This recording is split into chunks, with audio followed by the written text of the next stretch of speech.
Let's also talk about spiral wraps, and then we're going to talk about some plane control games that help with spiral wraps and isolations, which we just talked about. So this is a spiral wrap. So is this. So is this. So is this. Spiral wrap means that you're letting the toy wrap around your hands and unwrap. And there's a lot of variations on how you can do it. I often use a grip like this, or like this, and I think it's partially because of the way I grip. For me, it works really well.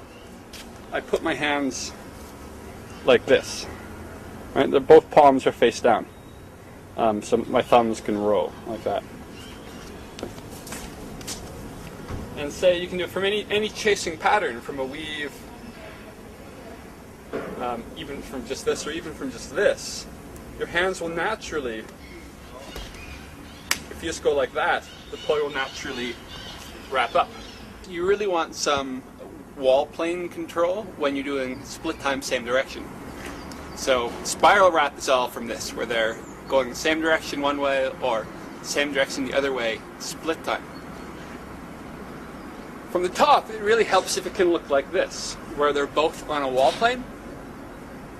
To be able to do that, I really recommend being able to bend them both in or both out. Both in or both out. And we're going to talk more about that in the plane control tangent video. But once you can do that, bend them in, bend them out, bend them in, bend them out, then you'll really be able to head them on a wall plane also. And from there is where the spiral wraps are so easy. Because if your planes and your rhythm are giving you trouble and it's like this, and you go like that, it's probably not going to work. So you're probably ready to really enjoy spiral wraps once you have some basic control of your planes. And from here, they can wrap up or wrap up. So that you can, try it without that, because no matter what you do, you're always improving. But I do recommend taking some time to try to learn to be able to hold it on a wall plane with good rhythm, and learning that basic control to manipulate and tilt the planes will really give you that ability. Often people, they go like this too much with their hands. I really recommend just taking a nice solid boom, just putting your hands together and without wrapping your hands up around each other. And as you learn it, you can even start doing sort of moving the whole thing through a circle.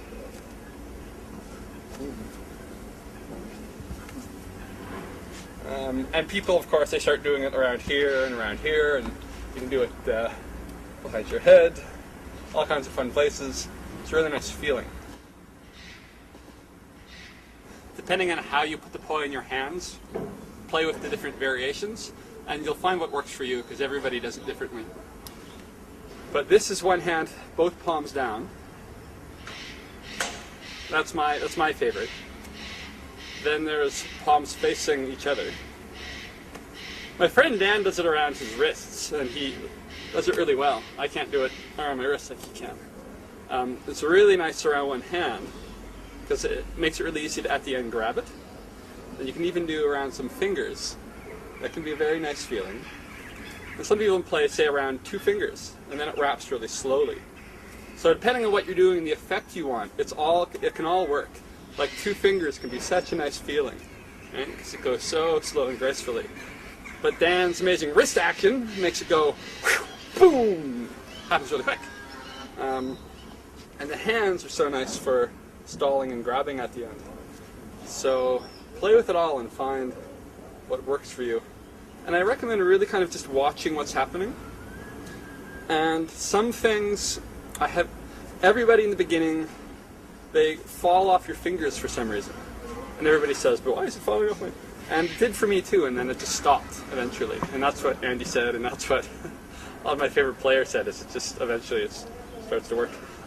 It can be helpful to bend your planes back and try it above your head a bit. That will keep it from falling off your fingers.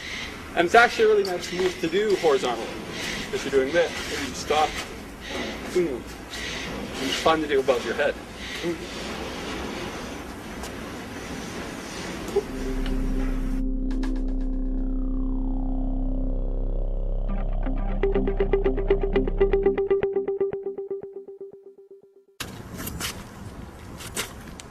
Participation announcement. It would be really fun if we can keep doing this. And that will happen. It'll happen anyway, but that will happen especially if you go to playpoy.com to participate.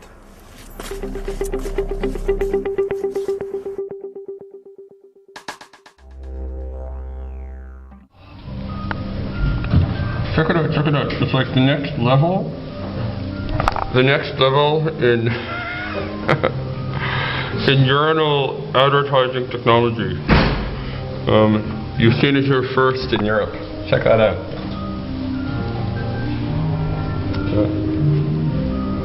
Electronic LCD urinal advertising.